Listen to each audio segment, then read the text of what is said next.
So for this module, I will be doing number 13, elimination reactions. Determine the beta hydrogen site of an alkyl halide starting material that will participate with a base to form an elimination reaction, and predict the elimination reaction mechanism for a reaction based on the starting materials and reaction conditions. Explain why E2 reactions result in one product, and for E1, discuss rearrangement. Include Zaitsev's rule. So to understand the beta hydrogen sites, we need to understand beta carbons. The A carbon is the carbon attached to the halide. The beta carbons are the carbons on either side of the A carbons, and there may just be one beta carbon, but there's usually more than one. And so these are the carbons that will participate in with a base to form an elimination reaction. The base removes a proton from the beta carbon, and then now that the beta carbon has free electrons, this can now form a pi bond between the beta carbon and the alpha carbon. The carbon attacked by the base can be determined by Zaitsev's rule. So in this model right here, you can see how we have the bromine. The bromine's coming off at the center carbon, and off to the left side there's a CH3, so that's a beta carbon. And then to the right side, where there's the other arrow, there's also another beta carbon right there. So the beta carbons are the carbons directly connected to the alpha carbon. So Zaitsev's rule is integral to understanding the synthesis of alkenes in elimination reactions. So according to Zaitsev's rule, the more substituted alkene is obtained when an H is removed from the beta carbon that is bonded to the fewest H's. So a higher degree carbon is more substituted. For example, a primary carbon is bonded to 3 H's, and a tertiary carbon is bonded to 1 H. So in that grouping, the tertiary carbon would be more substituted because it has fewer H's. So pi bond formation is more likely to occur at the higher degree beta carbon. The alkene with the pi bond terminating at the more substituted beta carbon is more stable, though there are some exceptions to that. So if we look at this molecule to the right, we'll see that we have an alkane, and right here we have a bromine coming off of an alpha carbon, and to the right there is a less substituted beta carbon, and to the left there is a more substituted beta carbon. So the major product of this is the alkene that has formed the pi bond between the alpha carbon and the more substituted beta carbon. So next we're going to talk about predicting the elimination reaction mechanism for a reaction based on the starting materials and reaction conditions. So when we're looking at these reactions, the first thing that we need to do in order to predict the product is to determine the degree of substitution of the alpha carbon. So E2 reactions generally occur at the second degree alpha carbon and first degree alpha carbons. E1 reactions generally occur at the tertiary alpha carbons and secondary alpha carbons.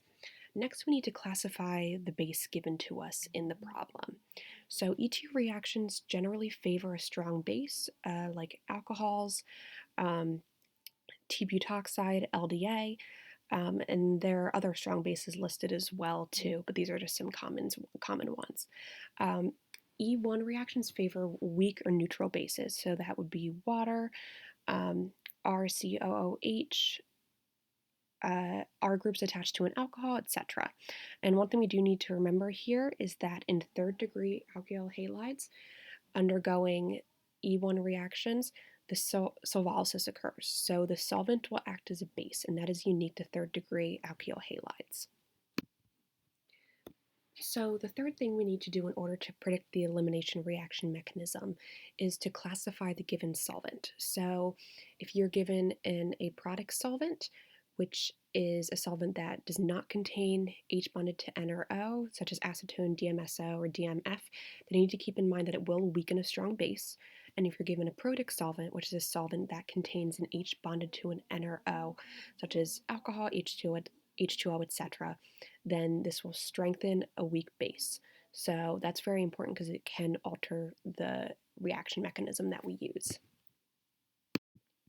So E2 reactions differ from E1 reactions in that they do not go through a carbocation rearrangement step. So they don't have that intermediate step that can impact the appearance of and the structure of the final product. So E2 reactions proceed according to which product will be the most stable.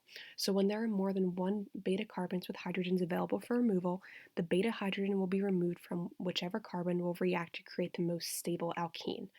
So as we know, the most stable alkene is the alkene where the pi bond is connected to the more stable carbon, which is the higher degree carbon. So an example here is the alkene on the left, where the pi bond is connected to the alpha carbon and a third degree or a tertiary carbon, and that is the major product. That is the most likely to occur because it is the most stable. On the right, you'll see that we have a less stable product.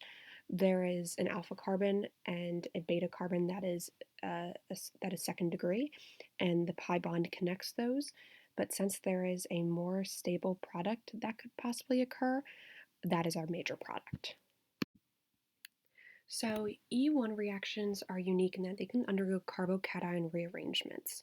So when the halide is removed from the alkyl group, a carbocation is formed, and a rearrangement occurs in order to obtain a more stable configuration. So this can lead to some unexpected results in products when you have an E1 reaction. So this can occur via hydride shift, in which the H on a higher degree carbon moves to the carbon with the positive charge, and this shifts the charge onto the higher degree carbon so that a pi bond can be formed there.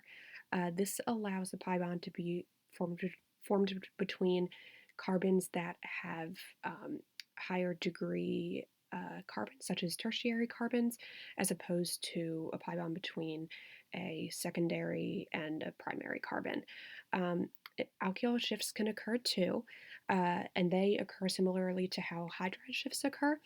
Um, they the a methyl group on a higher degree carbon moves to the carbon with the positive charge, shifting the charge to the higher degree carbon.